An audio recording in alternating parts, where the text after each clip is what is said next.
네, 오늘 요한계시록 22장의 말씀을 가지고 성도의 궁극적인 소망이라는 제목으로 함께 말씀 나누기를 원합니다. 요한계시록 22장은 우리가 잘 알고 있는 것처럼 성경 전체의 마지막 장입니다. 새 예루살렘에서의 영원한 삶과 예수 그리스도의 재림에 대한 확실한 약속이 기록이 되어 있습니다. 이것을 통해서 하나님과 성도들이 함께하는 완전한 나라의 모습을 보여주고 있고요, 모든 죄와 악이 사라진 상태에서 하나님과의 친밀한 교제가 다시 회복되는 장면을 보여주고 있습니다. 계시록 22장은 크게 세 부분으로 이제 나누어서 볼 수 있는데, 첫 번째는 이제 1절부터 5절까지 해서 말씀을 보면 새 예루살렘에서의 창조의 삶을 묘사한 부분이 있고요, 우리가 읽은 이제 오늘 우리가 다루게 될 본문인데 6절부터 16절 말씀은 예수님의 재림과 성도들에게 주어지는 그 약속, 마지막 그리고 또 마지막 17절부터 21절의 말씀을 보면 최후의 초청과 경고의 말씀이 기록이 되어 있습니다. 오늘 우리가 살아가는 이 시대는 과학기술의 급속한 발전, 그리고 인간을 위협할 만큼의 그 인공지능의 개발, 그리고 경제적인 불안과 도덕과 또 가치관의 혼란 때문에 사실상 신앙을 지키기 매우 어려운 시대를 살아가고 있습니다. 그러나 요한계시록 22장은 이러한 현실 속에서도 우리 성도들에게는 영원한 소망이 있고 끝까지 믿음을 지키는 자들에게 주어지는 하나님의 약속이 반드시 이루어질 것임을 확신하게 합니다. 따라서 우리 성도들은 이 약속의 말씀을 굳게 잡고 신앙을 지키며 살아가야 하는 것입니다. 종말의 시기에 대한 문제는 기독교 신앙에서 매우 중요한 관심의 대상이었습니다. 특별히 세기 말에는 종말론이 큰 관심사였고, 이 종말론을 이용해서 사람들의 그 불안함을 자극하는 일들이 자주 발생을 했습니다. 인간은 누구나 죽음이라는 개인적인 종말을 맞이하게 되고요, 성경에 기록된 말씀대로 예수 그리스도의 재림을 통한 심판의 시간을 맞이하게 될 것입니다.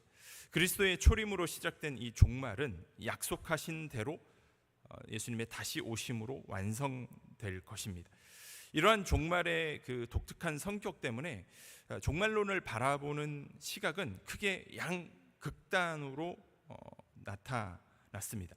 한국 교회에는 종말론을 지나치게 배척하거나 또는 그것에만 너무 집중하는 경향이 있습니다. 종말과 상관없이 현세에서만의 어떤 삶을 추구하는 그런 형태들이 있고요, 때로는 종말에 너무 심취해서 현실을 떠나서 자신들만의 세계를 만들기도 했습니다. 그런데 정말 안타깝게도 이 종말의 문제에 대해서 가장 진심인 사람들이 바로 이 계시록을 적극적으로 이용한 이단과 사이비 교주들입니다. 여러분 기억하실지 모르겠지만 1992년 우리나라를 굉장히 떠들썩하게 했던 사건이 있습니다. 그게 바로 이제 다미선교회라는 단체에서 주장한 10월 28일 휴거설이었죠. 1990년대에는 노스트라다무스라는 사람의 그 예언과 또 그 세기 말의 그 흉흉한 분위기, 이런 것과 맞물려서 종말론을 앞세워서 이렇게 주장하는 신흥 종교들이 굉장히 많이 등장을 했습니다. 이 다미선교회는 다가올 미래를 준비하라, 뭐 이런 걸 약자로 한 것인데요, 종말론자였던 이장림이라는 목사가 주도해서 그 노스트라다무스의 세기말 예언과 또 요한계시록을 근거로 해서 10월 28일 24시에 휴거가 일어난다라는 주장으로 신자들을 모았습니다.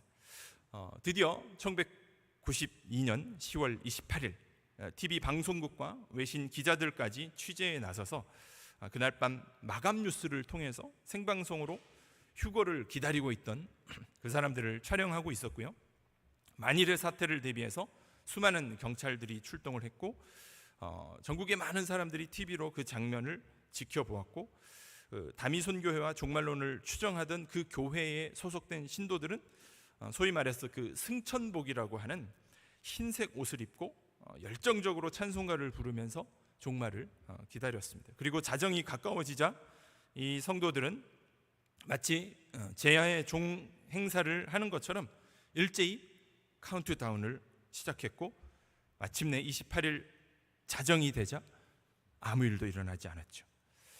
그것이 당시 그 상황을 중계하던 아나운서의 멘트였습니다.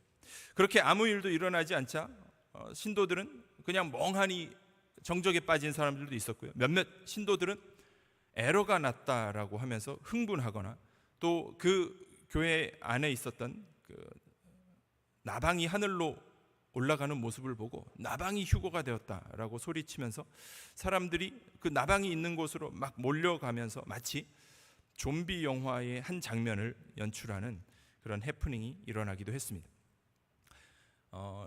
또 이때 몇몇 신도들은 형제 여러분, 우리나라 시간이 아니라 예루살렘 시간으로 자정입니다 라고 하면서 조금만 더 기다려보자고 했지만 당연히 그 이후로도 아무 일도 일어나지 않았습니다. 그 당시 유명한 말 중에 아나운서의 멘트가 이런 게 있었습니다. 그들은 하늘이 아닌 집으로 돌아갔다라는 말들도 있었고요. 그다음에 외국 외신 기자는 그 유명한 서울의 교통 체증 때문에 예수님이 늦게 오신다라고 말하기도 했습니다. 여러분, 이 종말에 대해서 예수님은 그 때와 그 시간을 알 수 없고 오직 아버지께서만 아신다고 하셨기 때문에 이런 종말의 시기에 대한 다양한 추측들이 존재해 온 것입니다. 종말의 시기에 관한 문제는 인간이 생각하는 것과 또 하나님의 시간의 개념을 이해하지 못한 것에서 비롯된 것입니다. 성경은 이 종말에 대해서 단지 때가 가까이 왔다라고만 그렇게 말씀하고 있습니다. 이러한 때에 성도인 우리는 어떤 삶을 살아가야 할지 함께 고민해 보는 시간을 갖기를 원합니다. 먼저 7절과 10절 말씀인데요. 그 내용을 이제 읽어보면, 보라 내가 속히 오리니 이 두루마리의 예언의 말씀을 지키는 자는 복이 있으리라 하더라. 10절 말씀에 보면 또 내게 이르시되 이 두루마리의 예언의 말씀을 임봉하지 말라, 때가 가까우니라, 이렇게 기록을 하고 있습니다. 기록된 말씀을 읽고 듣고 그것을 지키는 자에게 복이 있다라고 말씀을 하셨고요. 때가 가깝기 때문에 이 예언의 말씀을 임봉해서는 안 된다라고 그렇게 말씀하고 있습니다. 예수님은 자신의 재림을 속히 이루시겠다라고 그렇게 선언하셨습니다. 따라서 성도들이 신앙을 더욱더 견고하게 지켜야 함을 강조하고 있는 것입니다. 오늘 우리는 예수님의 재림이 지연되는 것처럼 그렇게 느껴질 수 있지만 성경은 반드시 그날이 올 것이고 우리는 그래서 항상 깨어 있어야 한다라고 그렇게 말씀하는 겁니다. 이러한 때 성도의 올바른 자세는 기록된 말씀을 읽고 듣고 지키는 일에 힘써야 한다라는 것이죠. 여러분, 과거에는 말씀을 접하는 것이 쉽지 않았습니다. 말씀을 들을 기회가 자주 있는 것도 아니었죠. 예전에 70년대 80년대 신앙생활을 해본 분들은 아시겠지만 이렇게 부흥사경회나 이런 게 열리면 굉장히 많은 시간을 걸려서라도 그곳을 찾아가서 굉장히 열정적으로 이렇게 말씀을 사모했던 기억이 있으실 겁니다. 그러나 요즘은 어떻습니까? 어딜 가도 교회를 쉽게 찾을 수 있고요. 매체의 발달로 인해서 텔레비전이나 인터넷으로도 말씀을 쉽게 접할 수 있어졌습니다. 그런데 안타깝게도 말씀에 대한 열정과 사모함은 사라져 버렸다라는 것입니다. 과거에는 이 성경을 양가죽이나 파피루스라는 그 나무 껍질을 벗긴 그 종이에다가 기록했기 때문에 성경을 소유한다라는 건 상상하기 힘든 일이었죠. 요즘은 기독교인이 아니더라도 성경책 한 권 정도는 가지고 있는 시대에 살고 있습니다. 분명 이것은 은혜의 시대인 것입니다. 우리가 말씀을 읽고 듣는 이유는 그것을 지키기 위함이고 말씀대로 살기 위함이라는 것을 잊어서는 안 될 것입니다. 마지막 시대의 모습을 말씀하고 있습니다. 11절 말씀 함께 읽어보도록 하겠습니다. 불의를 행하는 자는 그대로 불의를 행하고 더러운 자는 그대로 더럽고 의로운 자는 그대로 의를 행하고 거룩한 자는 그대로 거룩하게 하라. 여러분, 이 말씀은 종말의 때에 자신들이 뿌린 삶의 결과를 확실하게 거두게 될 것이다라는 것을 단호한 어조로 말씀하고 있습니다. 여러분, 말세 현상, 불의한 사람은 그대로 불의하고 더러운 자는 그대로 더럽고 의로운 자는 의를 행하고 거룩한 자는 그대로 거룩하게 할 것이다 라는 겁니다. 마지막 세대에는 두 세력이 굉장히 강하게 대립하며 공존하고 있습니다. 사탄에게 속한 사람과 하나님께 속한 것의 차이로 구별되는 것입니다. 요한계시록 1장 3절에서 이 예언의 말씀을 읽고 듣는 것에서 그치지 않고 말씀을 지키는 자에게 복이 있다라고 그렇게 말씀을 했고요. 이 말씀은 성경을 읽는 자들에게 적극적인 실천을 독려하는 그런 내용이라면 11절 말씀에서의 어조는 이 모든 예언의 말씀을 기록한 후에 불못에 들어갈 자와 새하늘과 새 땅을 그 유업으로 받을 자의 존재를 정리하면서 그렇게 기록을 하고 있습니다. 이어지는 12절 말씀에 보면 예수님은 각 사람에게 그가 행한 대로 반드시 갚아주신다라고 그렇게 말씀하고 있습니다. 예수님이 이 땅에 다시 오시는 목적은 무엇입니까? 각 사람으로 하여금 행한 대로 갚아주시기 위함이라는 겁니다.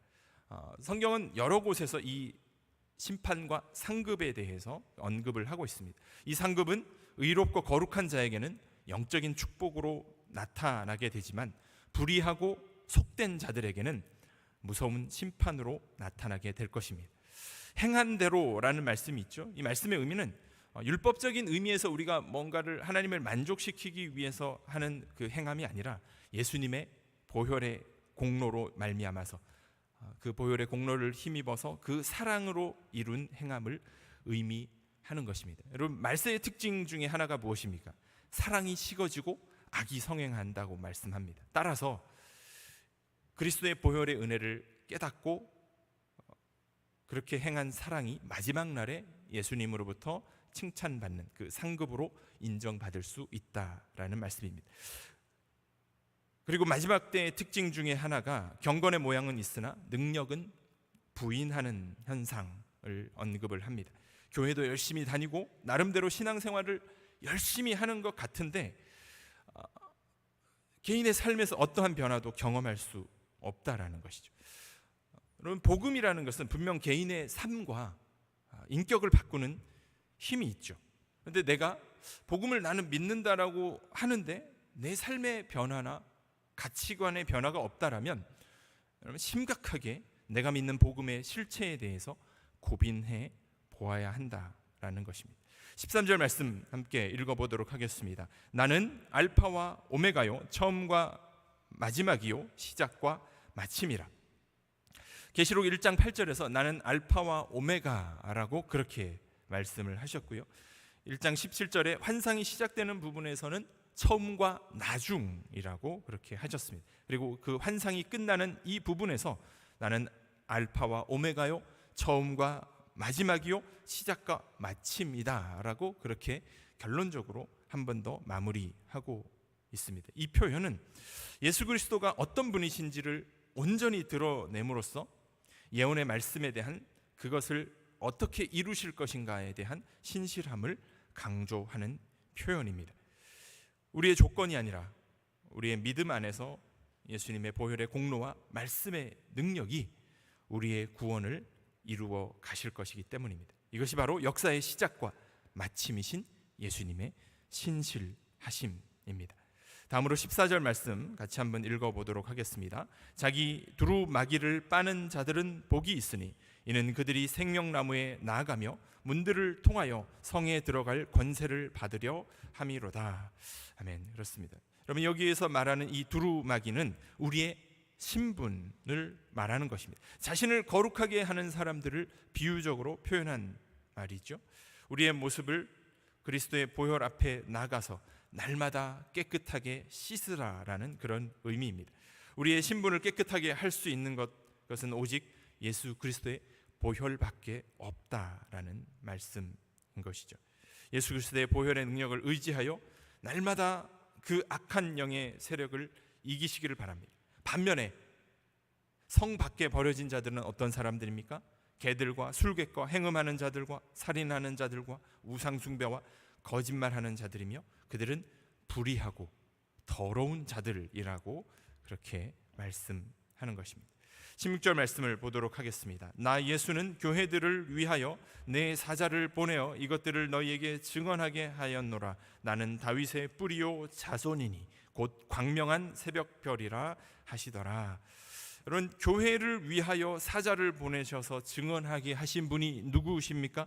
바로 예수님 자신임을 강조하고 있습니다. 다윗의 뿌리요 자손이라는 이 표현은 예수님이 바로 구약에서 예언한 그 메시아임을 확증하는 그런 말씀입니다.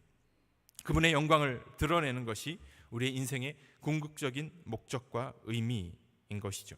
따라서 찬송과 영광과 존귀의 대상은 오직 예수 그리스도 한 분밖에 없음을 기억해야 하는 것입니다. 그러나 오늘 교회의 모습은 어떻습니까?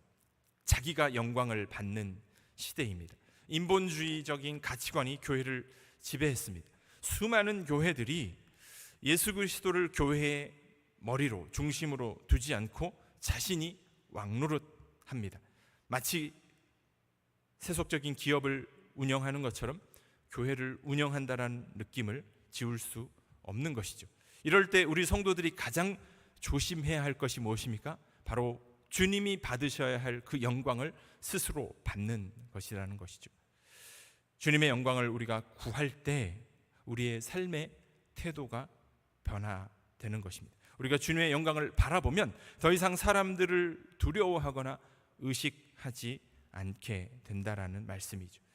17절 말씀을 한번 보도록 하겠습니다. 17절 우리 다 함께 한 목소리로 읽어보도록 하겠습니다. 성령과 신부가 말씀하시기를 오라 하시는도다. 듣는 자도 오라 할 것이요 목마른 자도 올 것이요 또 원하는 자는 값없이 생명수를 받으라 하시더라. 아멘. 여러분, 이 말씀은 어떤 말씀입니까? 강력한 복음으로의 초청입니다. 하나님께서는 모든 사람들에게 생명수를 값없이 주시겠다라고 약속하셨습니다. 이것은 하나님의 은혜가 누구에게나 열려 있음을 의미하는 말씀이죠. 오늘날 우리는 과학기술의 발전으로 시스템이 점점 더 복잡해지고 그렇게 됨에 따라서 오히려 더 자유가 없는 시대를 살아가고 있습니다. 그러나 하나님은 우리에게 참 자유와 생명을 주시기를 원하신다는 겁니다. 그러므로 우리가 해야 할 일은 믿음으로 반응하고 하나님께 나아가는 것이죠. 그럴 때부터 위로부터 임하는 생명의 복음을 받아서 참된 자유와 생명을 누릴 수 있게 되는 것입니다. 18절 말씀 함께 읽어보도록 하겠습니다. 내가 이 두루마리의 예언의 말씀을 듣는 모든 사람에게 증언하노니 만일 누구든지 이것들 외에 더하면 하나님이 이 두루마리에 기록된 재앙들을 그에게 더할 것이요.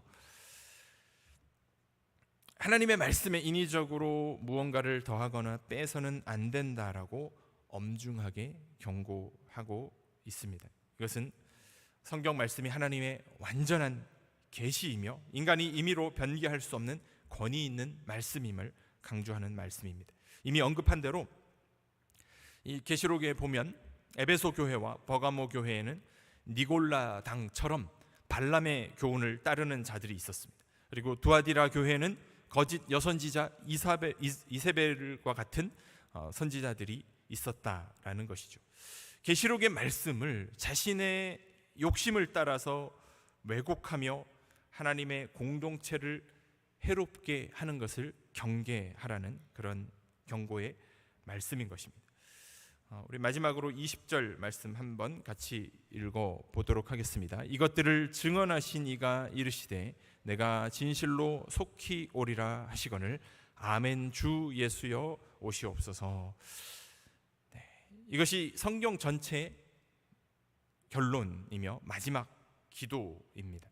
예수님의 재림을 간절히 기다리는 성도의 기도이며 신앙의 핵심적인 고백이기도 하죠.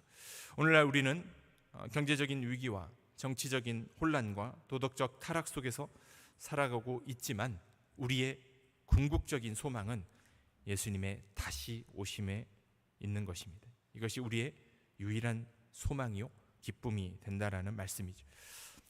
종말을 맞은 성도의 삶은 예수님의 다시 오심을 준비하면서 오늘 여기에서 하나님 나라의 시민으로 살아가는 것을 말하는 겁니다. 이것이 타락한 세상 한가운데서 종말론적인 삶을 살아간다는 의미입니다. 오늘 나에게 주어진 삶의 자리에서 악과 불의에 대해서 싸우면서 살아가는 것이 하나님께서 우리에게 원하시는 종말론적인 삶의 모습입니다. 오늘 내 삶이 하나님의 시간 속에서 이루어지고 있음을 바라보아야 합니다. 지금 여기에 하나님의 때가 임했음을 확신하시고 살아가기를 바랍니다. 하나님의 섭리하심을 인정하고 예수 그리스도께서 우리의 삶을 인도하심을 믿고 따라간다면 그 삶이 바로 종말론적인 삶인 것입니다. 우리는 구원의 첫 열매를 받고 구원의 완성을 기다리는 자로서 예수님의 초림과 재림 사이에 살아가는 자들입니다. 내일 당장 종말이 오지 않는다고 해도 오늘 여기에서 하나님의 뜻에 순종해서 살겠다라는 그 긴장 가운데서 살아가는 것이 바른 믿음의 자세인 것입니다. 여러분, 하나님의 나라를 소망하시기를 바랍니다. 새 예루살렘은 성도들에게 약속된 영원한 처소이기 때문입니다. 생명수의 강을 갈망하시기를 바랍니다. 우리의 영적인 갈증을 해결할 수 있는 길은 하나님밖에 없기 때문입니다. 예수님의 다시 오심을 기다리며 신앙을 지키시기를 바랍니다. 예수님은 반드시 다시 오실 것이며 그러므로 우리는 날마다 깨어 있어야 합니다. 최선을 다해서 복음을 전하는 삶을 사시기 바랍니다. 오늘이 마지막인 사람들이 있기 때문입니다. 우리의 유한한 인생들이 짧은 삶 속에서 주님의 재림을 맛볼 수 있어야 합니다. 수많은 신실한 성도들이 예수님의 재림을 이 땅 가운데서 맛보며 살았습니다. 환난 중에 있는 성도들은 주님의 재림이 더디다라고 그렇게 생각할 수 있습니다. 그러나 주님의 재림은 어떤 이에 더디다고 생각하는 것 같이 더딘 것이 아닙니다. 종말론적으로 산다라는 것은 하나님의 시간 속에서 산다라는 것을 말하는 것입니다. 이 세상에 살면서도 우리는 이 세상에 속한 사람이 아니라 주님이 통치하시는 하나님의 새 하늘과 새 땅을 맛보며 사는 것입니다. 그날과 그때는 하나님 외에는 아무도 모르지만 생각하지 못한 때에 그날이 임하기 때문에 우리는 매일매일 오늘이 마지막인 것처럼 준비하며 살아야 하는 것입니다. 깨어서 신랑을 기다리며 기름을 준비했던 슬기로운 5 처녀와 같은 그런 삶을 살아가는 저와 여러분들이 되기를 주의 이름으로 간절히 소망합니다. 기도하겠습니다. 우리의 유일한 소망 되시는 하나님 아버지, 유한한 인생길을 걸어가면서 무한하신 하나님과 동행하게 하시고 영원한 나라 천국을 소망하며 살게 하옵소서. 슬기로운 5 처녀와 같이 신랑 되신 예수님을 맞이할 준비를 하며 살아가는 은혜를 우리에게 부어 주옵소서. 예수님의 이름으로 기도드렸습니다. 아멘.